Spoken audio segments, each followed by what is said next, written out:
2 games in, and this season's frontrunners have been in to emerge. My name's Mark. Let's talk rugby.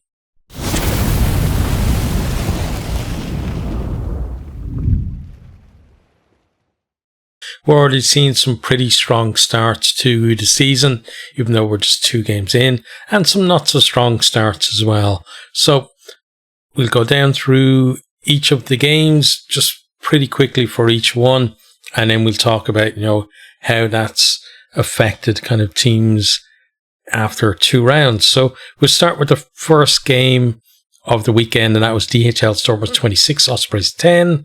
So in this one, Ospreys actually taking their lead. Kieran Hardy over after 3 minutes. And then you have Evan Roos responding for the Stormers. But it's actually Ospreys who go in at the break, leading. Kieran Hardy with a second try. We do have a penalty from Matthew right on the stroke of halftime as well to, means it's a 2-point game. But Ospreys still have that lead, but unfortunately for them, can't add to the scoreboard in the second half. Then in the second half, we see, Matthew, another couple of penalties. Then we have Simelene over for a try, and then Paul de Villiers with a try as well with about 10 minutes to go. And, decent performance, honestly, from Ospreys, especially in that first half. And I was talking about, how similarly against the Bulls in the first round, they put in a performance, and looks like Ospreys are going to be certainly more competitive, I think, this season than they were last season. But how much that's going to be, we'll have to see. We're 2 games in, but you look at the start of last season, they lost to Dragons in the first game, and from there kind of lost their way really for much of the rest of the season. Stormers had a poor start to last season, but a brilliant start so far this year. 26 points to 10 was the final score. Okay, on to the next one, and that was Edinburgh versus Ulster, which was actually postponed because of, I think, was the storm named Amy? But very bad storm, and that game was postponed until a later date. So, we had 2 postponements at the weekend, and I think, we thought this year we would have kind of a bit more parity, because if you remember last year, the South African teams didn't, they started later than the European teams, and it meant we had this skewed table for a while. So it looks like we're going to have a bit of a skewed table now because 4 teams didn't play on the weekend. So we'll have to see how that kind of, first of all, where they're going to put those fixtures. I'm sure they have contingency for them, but where those fixtures are going to go and how that's going to affect the teams involved. Whether, I think some teams certainly would have preferred to play them now, and when they're maybe in, talking about certainly Connacht having a good start to the season, and maybe not later when maybe the form isn't as good, but we'll have to see. But yeah, Edinburgh versus Ulster match postponed because of that storm. On to then the third game, which was Dragons 17, Sharks 17. So this is decent. Like the Dragons last year, bulk of their points I talked about in the preview came in the first game of the season. Now they've got the points on the board here with a draw against the Sharks. This game was affected by that same storm. You could see the uprights just waving back and forth in the wind like crazy at times in this game. But Sharks looked like they were doing well. They get in over Marvin Orey within the first 10 minutes, gets over for a try converted by John Smith. But then Aaron Wainwright, who I believe he scored last week as well. Wainwright's doing pretty well, getting over the line. He gets in for a try, about 7 minutes later, and Tinnis de Beer squares us up then, at 7-all. We then have a penalty from John Smith, and then what was it, like 26 minutes? Angus O'Brien then goes in for the Dragons. So the Dragons, doing well. They went behind, got themselves level, went behind again, but then they scored, try to actually put themselves in the lead, and that was converted again by Tinnis de Beer. But then just before half time, we have Vincent Chituka, who I think is a fantastic player, gets over for a try for the Sharks, and then John Smith converts that. So now it's the Sharks who are going in at the break with an hour lead, 17 points to 14. And then into the second half, and one of the most surprising things is Sharks don't score a point in the whole second 40 minutes. And, you wouldn't expect that really from them. And again, you look at, yes, players are missing, away with the Springboks and stuff, but they still got like quality replacements, in that team, and you would expect them maybe to get over again. But it's actually the Dragons who score. They don't score, like, get over the try line, but you have Tinnis de Beer with a penalty with about 25 minutes to go, squares things up.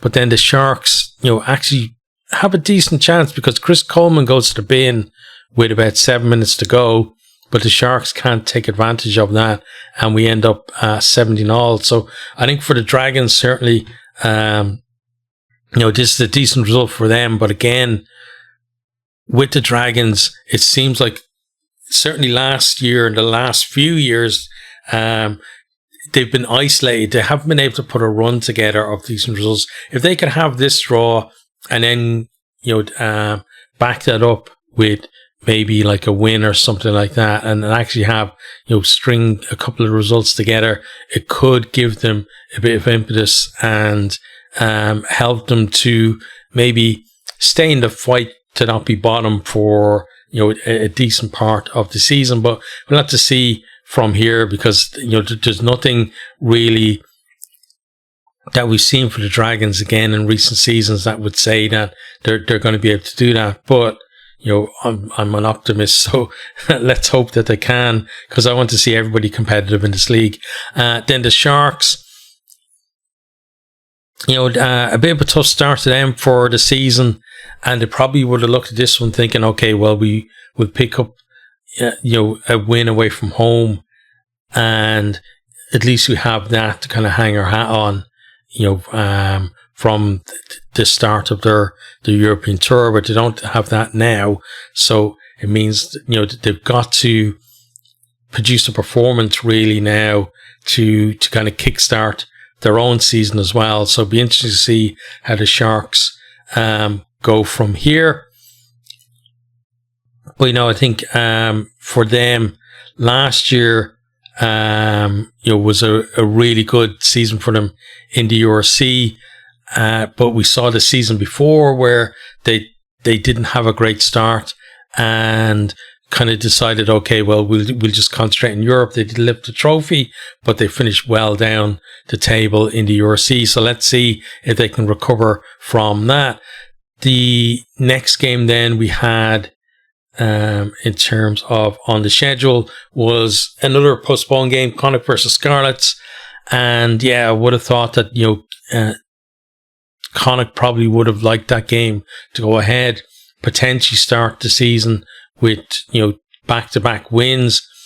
And they would have been confident against the Scarlets team who'd lost their opening game against Munster. Wasn't to be. And again, this game will be shifted later on in the season, and maybe Scarlets are going to be in better form, and maybe they pick up an away win that potentially at least wasn't on the cards for them this weekend. But you never know with these things, right?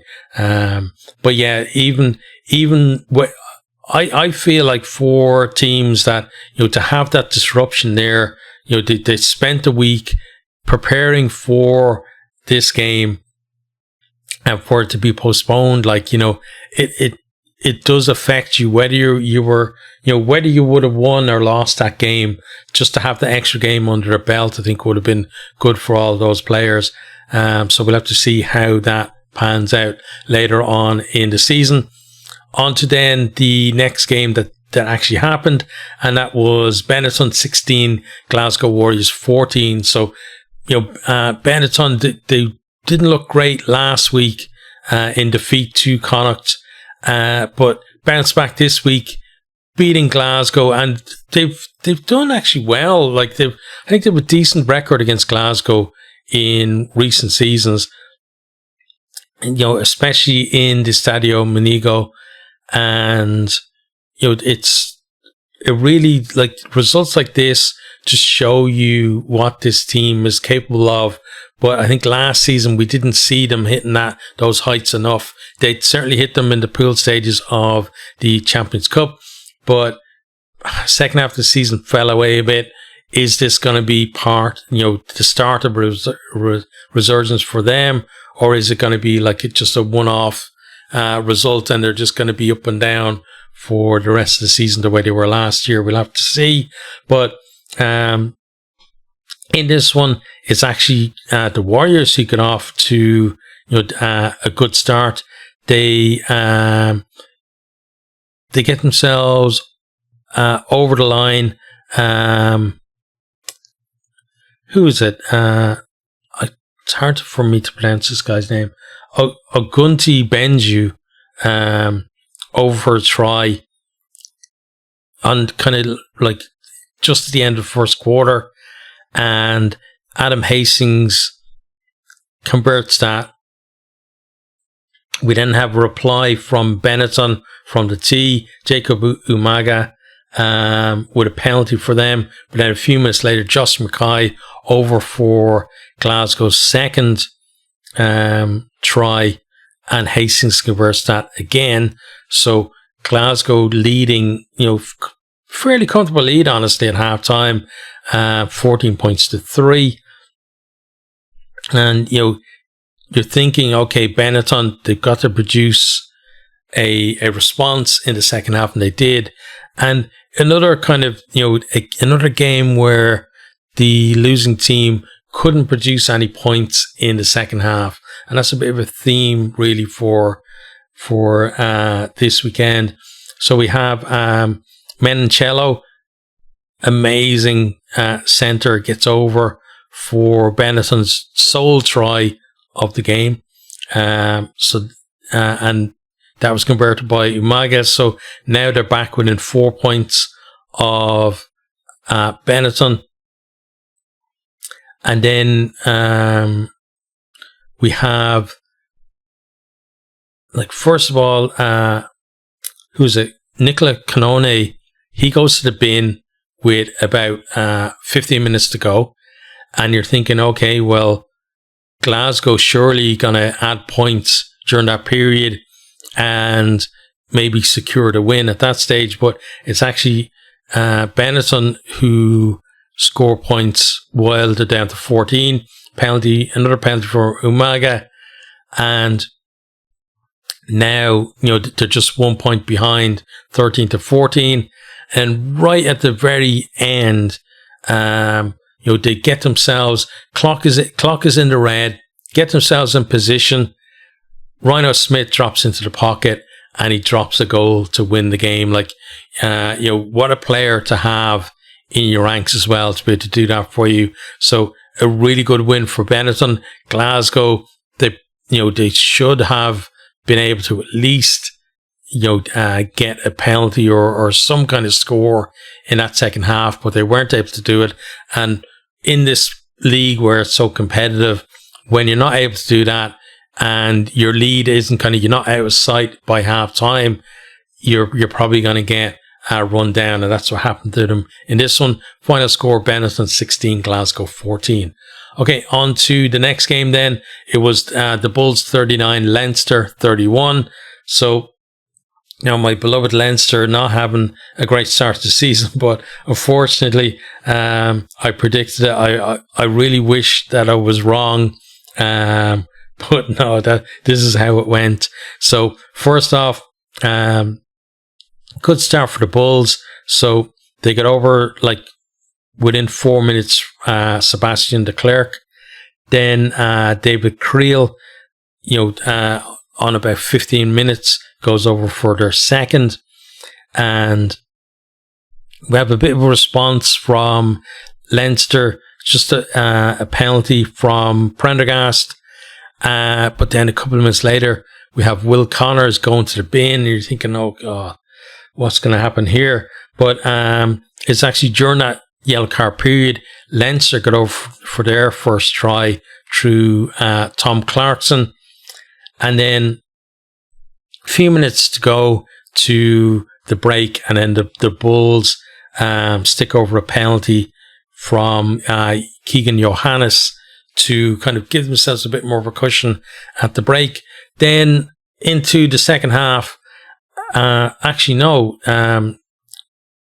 before the break, just before the break, clock is in the red, and the Bulls get over for the third try. It was Gumede gets over. Clock was in the red. He's over. Johannes converts that as well. So, the Bulls looking fairly pretty at half time, and we've seen the Bulls hand out spankings to Leinster, at Loftus previously, and you're thinking that's probably where this one was going. In fairness to Leinster, the first few minutes of the second half, then they produce a response. We have Hugh Cooney gets over for a try, converted by Prendergast. Then Tommy O'Brien, a couple of minutes later, pretty much like just after the restart, he's over as well for Leinster's third try, and Prendergast converts that. So Leinster now back in the game, and I think Leinster at that stage had edged ahead because Leinster converted all three of their tries, and the Bulls missed one conversion, like the conversion for the Creel try. So Leinster had a 2-point lead at that point. Didn't last too long though. We had the response from the Bulls. Willie LaRue goes over for them, so they nudge ahead, and then less than 10 minutes later, Scott Penny gets over for Leinster. Prendergast converts again, so Leinster have a narrow lead, but they can't defend it, and the Bulls are the team that finished stronger in the last 10 minutes. We have Jacobs going over with about 10 minutes to go, and then a couple of minutes to go, then Creel gets over and he actually converts his own try, and that conversion denies Leinster a losing bonus point, but Leinster do get a try bonus point, but still just 1 point from their first two games. Not going to be happy with that, but again, looking at the strength of the opposition they were playing, because again you have to think about like the first two rounds, Stormers and Bulls, like there's a reason why the Springboks are such a dominant force in World Rugby. It's because there's not much drop off between the guys who are there in the box and the guys who play when they're not around. And when you can have the likes Willie LaRue not being able to get in to the box team and playing here instead, but again you bring in all these other players who maybe not so well known up here in Europe, but they're cut from the same cloth, and they've showed it here. Leinster, I said it before, it's a decent-ish team that they sent down there, but you're not going to send a team of that caliber down to South Africa and expecting to win. They got a performance in this one, but we'll have to see what happens to them for the rest of the season now. But it's Vodacom Bulls 39, Leinster 31. Much deserved win for the Bulls in that one. Okay, on to the next game then, and that was Munster 23, Cardiff 20. So it's Cardiff who get the decent start in this one, even though they got a yellow card like on 10 minutes. Josh McNally goes to the bin. Munster can't take advantage of it, and actually during that period Josh Adams goes over for Cardiff. the conversion is missed, and that was a problem for Cardiff, was accuracy from the tee. Again, conditions not brilliant for that, but you felt, if they had landed a couple of conversions, then maybe they might have gotten out of town with the win, but it wasn't to be for them. But yeah, Josh Adams, he gets over, and Munster then, when we're back 15-15, so Cardiff back with the 15, Munster then get a bit of front foot, and it's Ruan Quinn who gets over for them. Again, conversion is missed, and right before the break, then Gavin Coombs, he goes to the bin. So we're tied up 5-5 at half time, but Cardiff now going into the second half with a man advantage for a few minutes at least at the start of that second half, and they do actually capitalise. We have Tom Bowen goes in for the first of his hat-trick of tries shortly after the break. So now Cardiff have taken the lead. Munster hit back, then Gavin Coombs gets over for them, and Crowley converts this. So now Munster have narrow lead, 2-point lead at that point, but Cardiff are not done. Tom Bowen, he comes again, gets over for his second try. So now Cardiff have nudged ahead at that stage. But, the game is swinging back and forth during this period.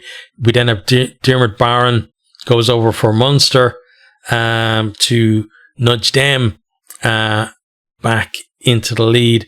Again, only narrowly, they're leading by, I think it was 2 points at that stage. And then we have 15 minutes to go. Jack Crowley puts a penalty over, makes it a 5-point game.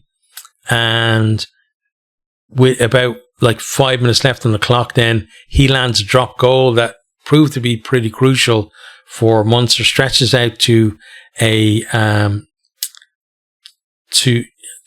stretched them out 23-15 at that stage. So it's looking like they pretty much killed off the chances of Cardiff winning the game. But Cardiff do score. Bowen completes his hat-trick last minute of the game to get a 2 bonus points for Cardiff, because it's the 4th try for them in the game, so they get the bonus point for that.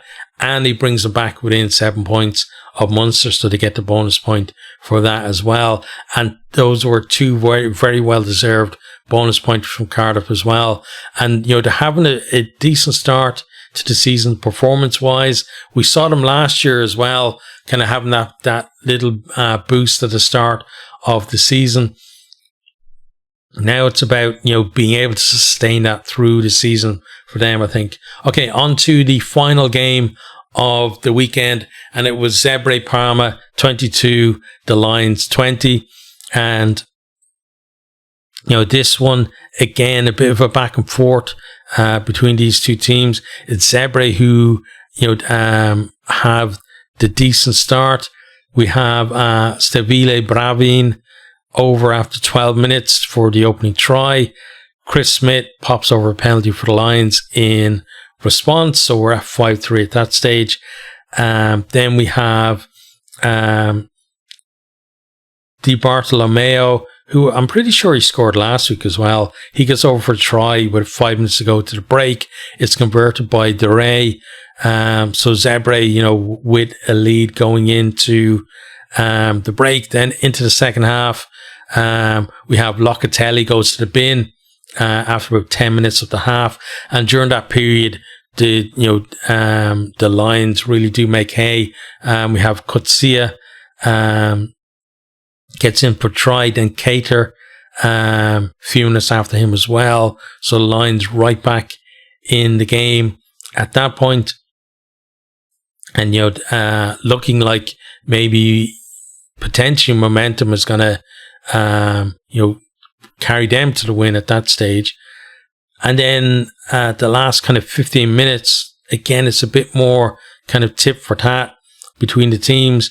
We have, first of all, Roger Farias with a penalty, 15 minutes to go for Zebre. But then 5 minutes to go, the Lions, Mornay Brandon, he's over for a try. He's converted as well. So now Zebre are leading, was 20 points to 15. And there's only a few minutes left on the clock.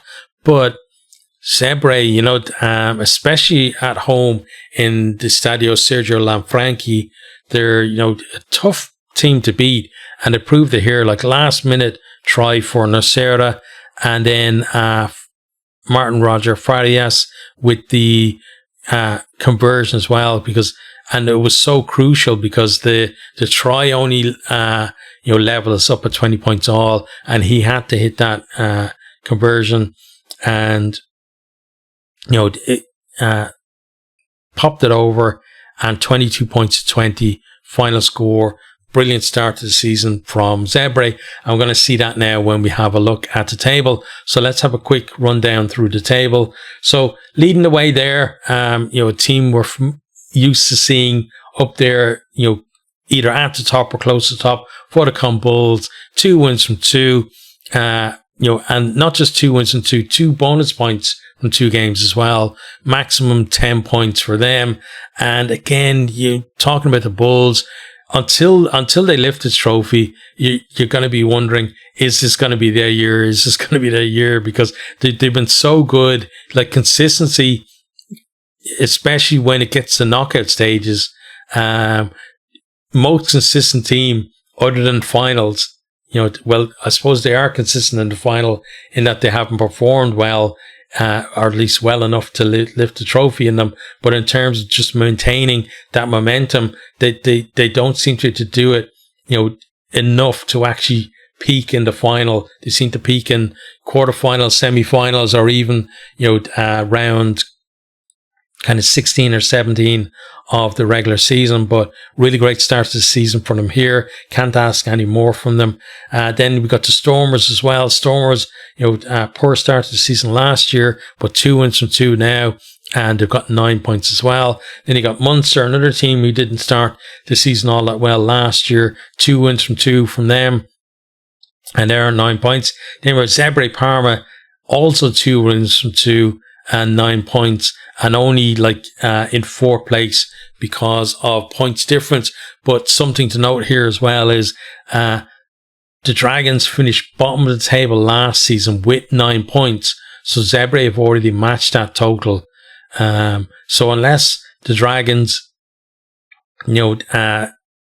have some kind of improvement this year, Zebre have probably already guaranteed that they're not going to finish bottom of the URC. Obviously, with 2 wins from 2, they're not thinking about being down near the bottom.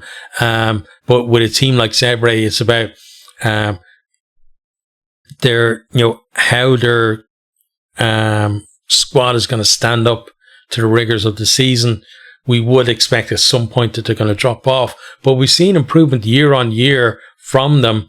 And last year, they weren't that far from that pack that was fighting out from kind of 6th to 8th place, all the way down to 14th where Ulster finished. They weren't that far away. They were much closer than they were in previous seasons. And all they need now is, a few more results to go their way, and belief is really going to come into that squad. And you could see them having a run to the playoffs. Now, it's very early in the season to be talking about that, but that's the kind of thing that can happen to a team, is that, you put in the work, and they've put in the work in terms of turning that team around over the last few years, getting that belief in the squad, recruiting properly, and taking your chances when they're there. And that's what they've been doing. So if they were able to do that, I think it would be an absolutely brilliant story for not just for them, but for the whole of the URC as well. But we'll have to see, because again, very early in the season. Next you have Cardiff again, started last season well, but fell off. So, young nucleus of their squad is fairly young. They do have an extra season, obviously, under their belt since last year, but can they maintain the momentum? They're there in 5th place with 7 points. Then we have Glasgow Warriors in 6th with 6 points. They'll obviously be looking up there at the Bulls and the Stormers, and the likes of Munster as well. And they're used to mixing up there with those guys. So they'll want to kind of put that defeat this week behind them and just get back to winning ways as soon as possible. Then we have Ulster, the first of the teams that have only played 1 game, on 5 points, and Connacht on 5 points. Again, those are going to kind of shake themselves out over time. Next, then we have Benetton on 4 points after 2 games. So, again, didn't look great against Connacht in the first round, but brilliant win for them against Glasgow. And it's about, again, consistency, I think, for them. Edinburgh, just that 1 game so far, and that was that the defeat to Zebre in the opening fixture for them. So they got 2 points there. Then the Sharks, not a brilliant start to the season for them. Lost their opening game. Drew that game against the Dragons that they probably, no offense to the Dragons, I'm sure the Sharks probably thought they were going to win that if they played up to their potential at least. Didn't though, so they got 2 points there. So they've really got to find some momentum over the next few rounds. Dragons though, they did get that draw. They've got 2 points now. Again, can they back that up? Can they show that they can actually string results together? That's the big question mark for them. And it's been the big question mark for them for many, many years. Next, the Lions, 2 defeats from 2. Not brilliant. Last year, they had it, they started off the season fairly well, but mainly on the back of good results at home. So again, they're travelling woes. They haven't fixed them yet. They just got 1 point there. Ospreys, decent performances in the first 2 games, but they've only got 1 point to show for it. And, that's the issue with this kind of stuff, right? You put in the performance, but people just look at the table and think, well, like, you're down in 14th place and mustn't have been a decent start to the season for you. But tough, to start with your opening 2 games down in South Africa. Now they've got to take that performance, especially in attack, replicate it when they get home, but also sort out that defence. If they can be a little bit meaner in defence, results will come for them. Next, then we have Leinster, defending champions. 2 defeats from 2. They got the 1 point. That's they scored 4 tries there against the Bulls. Potentially could have gotten themselves another bonus point if they had kind of stuck in there a little bit more towards the end. I don't think they certainly didn't deserve the win against the Bulls. And I think once the Bulls kind of took control in the closing period of the game, it was obvious who was going to win. But now for them, it's like playing catch up. For how many seasons now? Like basically since the URC started, for most of the time, it's been Leinster there in first place with everybody else trying to catch them. Now they've got the opposite. They've got to start working their way up the table. And the thing is, you look at this and you think, okay, they've got the South African, tour out of the way early on in the season. They don't have to worry about that now. But it does mean that they've only got 1 point from that. So it gives them less kind of wiggle room in terms of other results. And suddenly, if they get a shock result at, loss at home or wherever, somewhere in the next few rounds, then that becomes more difficult, because then at the moment they can just kind of park those first 2 rounds, but then once it starts creeping into their home games as well, or playing other teams up here in Europe, suddenly maybe lack of belief can be an issue as well for them. So be interesting to see how they respond from that. But one thing to note as well is they're obviously 15th in the table, but of the teams who have played 2 games, they're the lowest ranked as well. So there's no guarantee Scarlets would have picked up anything going to Munster, but to Connacht, should I say, not Munster, going to Connacht,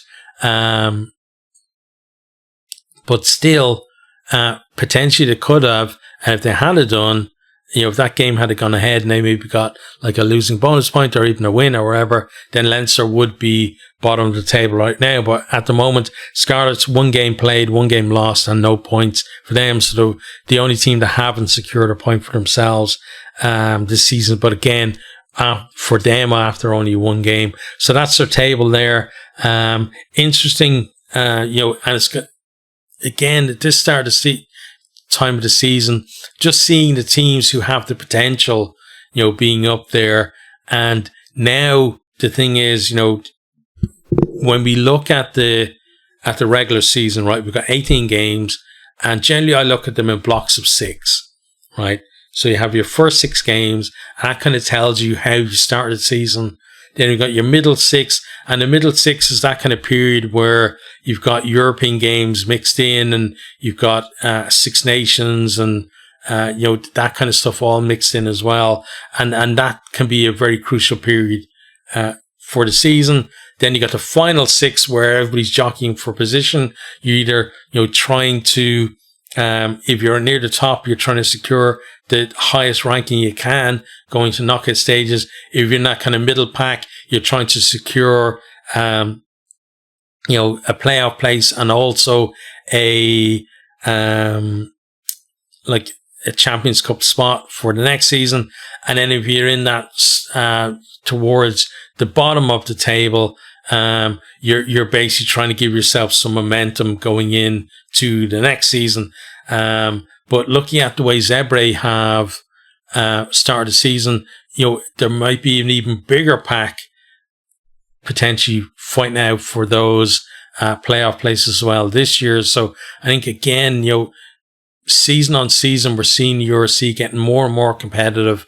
And, for me, as a Leinster fan with my own team, second bottom of the league, I'm loving how competitive this league is, and I want to see, obviously I don't want to see more Leinster defeats, but I want to see more competitiveness from the entire league. And because I think with that kind of competitiveness, what happens is it forces every team, you've got to get better. There's no kind of guarantees anymore in this league in terms of getting a home, say quarter final, or making the playoffs, or making the Champions Cup. You've got to fight for everything now. Nobody's going to give it to you on a silver platter. We're 2 games in, but already it's shaping up to be a brilliant season. But let me know what you think down in the comments.